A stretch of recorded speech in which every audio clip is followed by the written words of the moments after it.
Alors bonjour Philippe Doucet. Bonjour. On va parler un peu de votre expérience à Canal dans un premier temps. Vous avez vécu un peu de l'intérieur, l'ascension du foot sur Canal+, donc fin des années 80, début des années 90.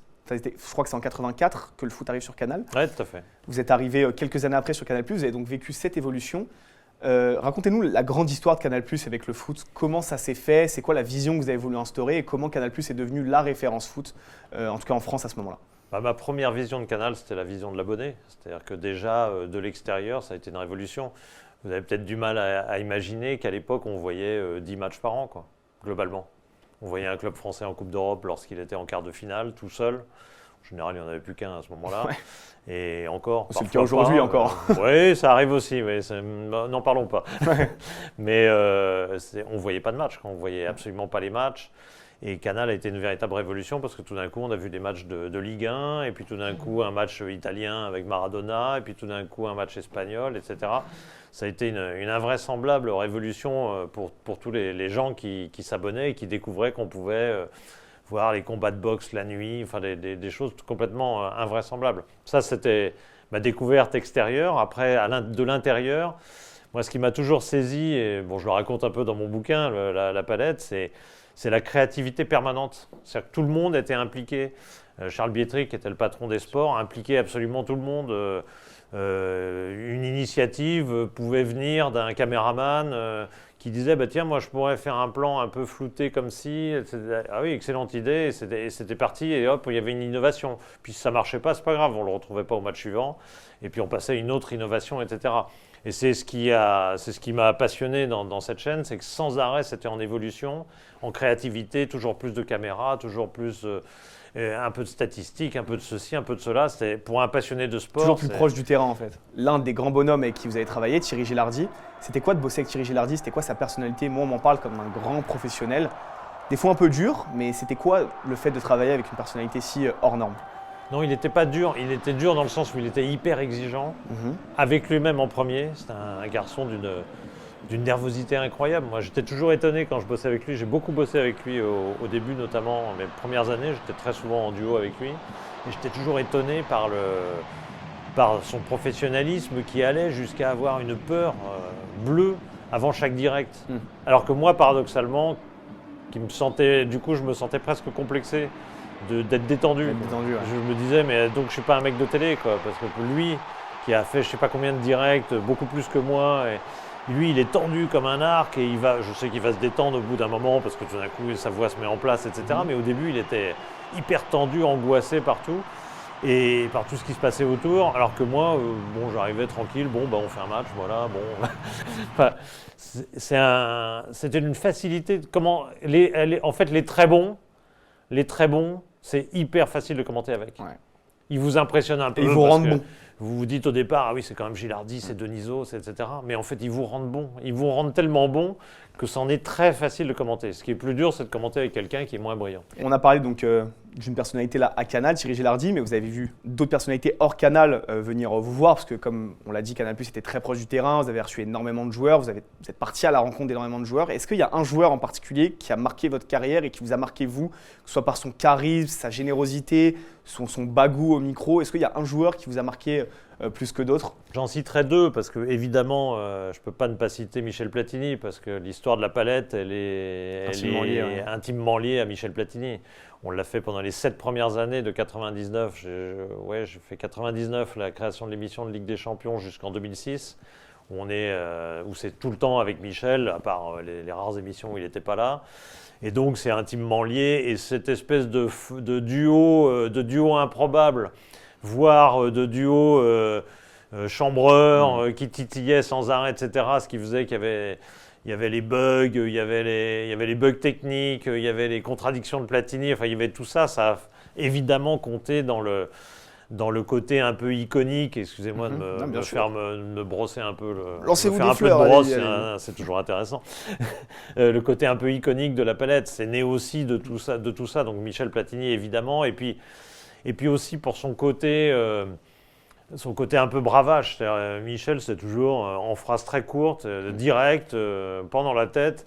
Et ça donnait un ton que peu de consultants ont, de ton très naturel, très foot, ultra foot, quoi. Vraiment des réflexions ultra Dans un directs, vestiaire, quoi. ouais, entières, nettes, précises, boum, et qui font énormément réfléchir sur le foot et qui vous font comprendre des choses. Puis après, l'autre personnalité qui m'a fasciné, parce que je pense qu'elle a largement contribué à ma culture foot, ma culture du jeu, c'est Johan Cruyff. J'avais déjà fait des matchs européens et autres, j'étais déjà allé en Espagne les années d'avant. Et bah, j'ai eu l'immense chance de voir Johan Cruyff en tant qu'entraîneur et de l'interviewer régulièrement, etc. Mais rien que de voir le football qu'il proposait, et aussi, parce que vous parlez de la personnalité, et la personnalité qu'il dégageait, les interviews, la qualité des interviews, où il vous expliquait doctement comment il fallait jouer et autres, enfin sa vision du foot. C'est des gens qui vous font avancer de 10 ans d'un coup. En une interview, il vous fait avancer de 10 ans en termes de compréhension du jeu. Vous nous parlez de la palette précédemment. C'est un peu votre bébé, j'ai envie de dire. Comment ça vous est venu? Qu'est-ce qui fait que c'est aujourd'hui, selon vous, mythique? Et comment vous avez créé cet outil qui est devenu, comme vous l'avez dit, iconique? Moi, je suis d'accord avec ça. Je ne pense pas qu'on vous lance des fleurs en disant ça. Bravo. Et c'est devenu un outil contemporain avant de l'être, et surtout qui aujourd'hui est rentré dans le commun, alors qu'avant, c'était un outil qui était complètement novateur. Alors pour être tout à fait honnête, je n'ai pas créé la palette, dans le sens où c'est un outil qui existait, que Charles Bietri a utilisé avant moi. Il a été le premier et le seul, je pense d'ailleurs, à peu près le seul. Peut-être Eric Bail, je me demande s'il n'y a pas eu quelques essais en rugby, une ou deux fois. Peut-être un peu plus d'ailleurs.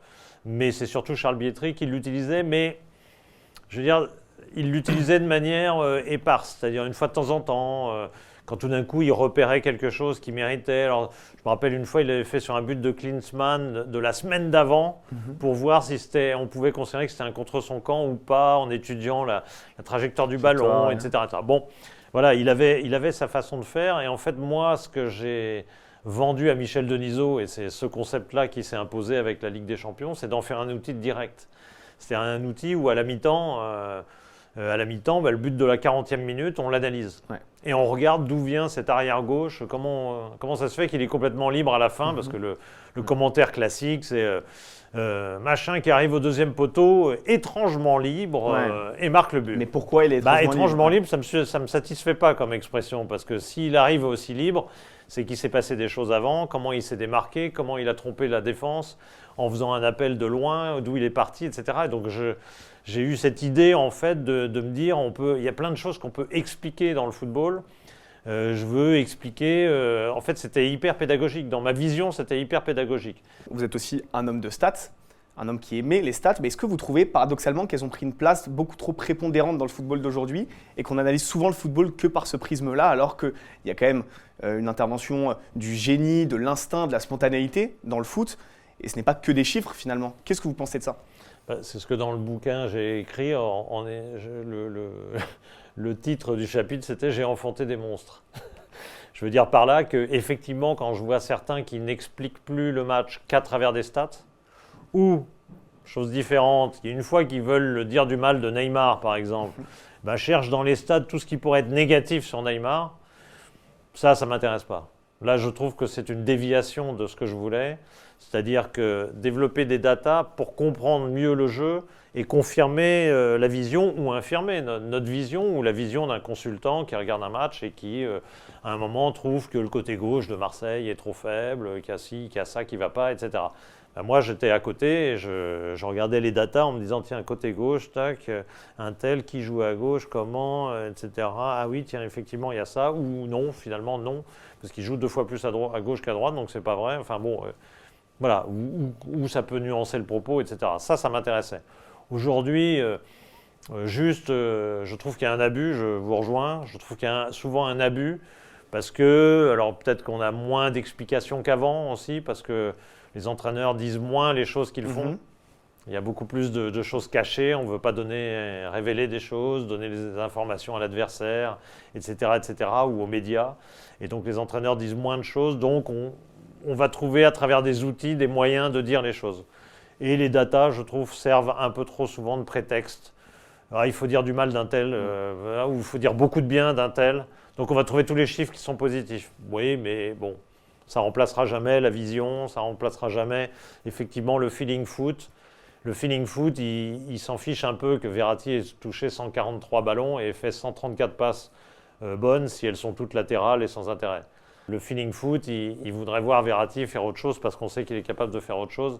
Et il va peut-être insister sur les 9 ballons perdus en disant je trouve que chaque fois qu'il a tenté quelque chose d'intéressant, ça n'a pas été justement fait. Donc Verratti, pour moi, n'a pas été bon dans ce match. Ah oui, il a battu le record de nombre de ballons touchés. Et alors, so what ?